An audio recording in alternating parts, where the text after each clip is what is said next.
Keluarga yang bahagia bukan yang tanpa masalah, tapi keluarga yang bahagia adalah yang selalu mau bicara dengan hati.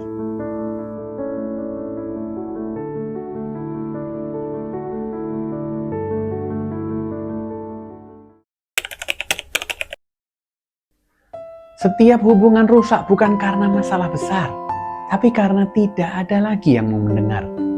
Anak tiba-tiba menjauh. Dia hanya berhenti bicara ketika merasa tidak lagi didengar. Begitu pula pasangan, bukan cinta yang hilang, tapi percakapan yang terhenti. Padahal Allah mengajarkan kita lewat Al-Quran untuk selalu berdialog. Dan bicaralah kepada manusia dengan perkataan yang baik. Surat Al-Baqarah ayat 83. Komunikasi bukan sekedar berbicara, tapi membuka hati untuk memahami. Ketika anak menceritakan sesuatu, jangan langsung dinasihati. Kadang yang mereka butuhkan hanya satu hal, didengar tanpa dihakimi. Contoh, anak mengatakan kepada orang tuanya, "Aku tadi dimarahi guru." Kemudian orang tua bereaksi pada umumnya, "Makanya kamu tuh harus sopan." Tapi orang tua yang memiliki reaksi yang bijak, dia akan mengatakan, "Oh gitu, kamu ngerasa sedih. Kenapa bisa dimarahi?" Bedanya, yang pertama memutus percakapan. Yang kedua, membuka kepercayaan.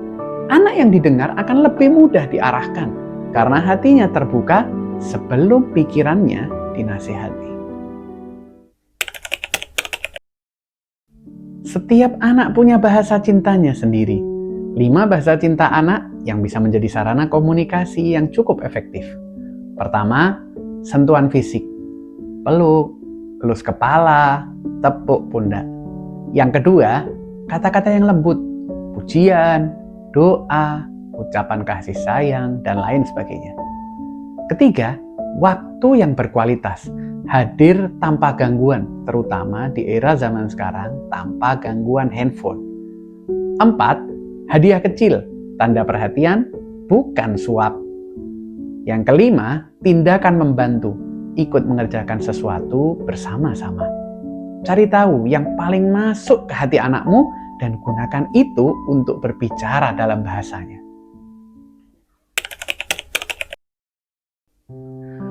Anak belajar cara berkomunikasi dari orang tuanya. Kalau ayah dan ibu saling menyalahkan, anak akan belajar menyalahkan. Kalau keduanya saling menghargai, anak akan belajar menghargai. Rasulullah SAW memberi contoh komunikasi lembut pada istrinya. Beliau mendengarkan, bercanda, bahkan menunggu Sayyidah Aisyah selesai bicara sebelum menanggapi.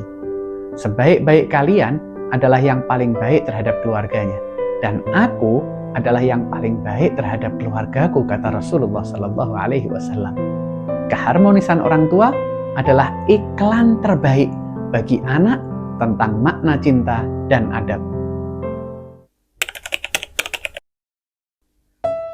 Kadang kita merasa sudah sering bersama anak, padahal tubuhnya di depan kita, tapi hati dan pikiran kita di tempat lain. Kunci komunikasi efektif adalah kehadiran penuh. Matikan gadget, tatap mata anak, dan dengarkan sepenuh hati. 5 menit penuh perhatian lebih berharga daripada 1 jam sambil sibuk sendiri.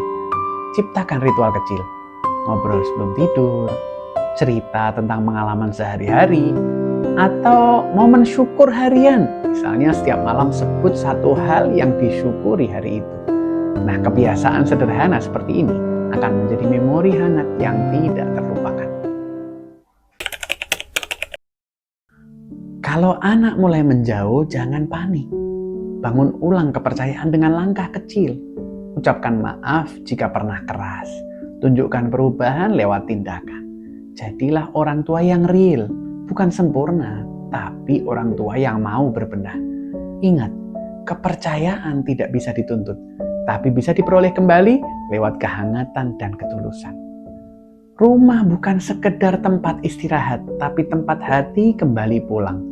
Komunikasi hangat adalah udara bagi keluarga. Tanpanya, cinta akan kehabisan nafas.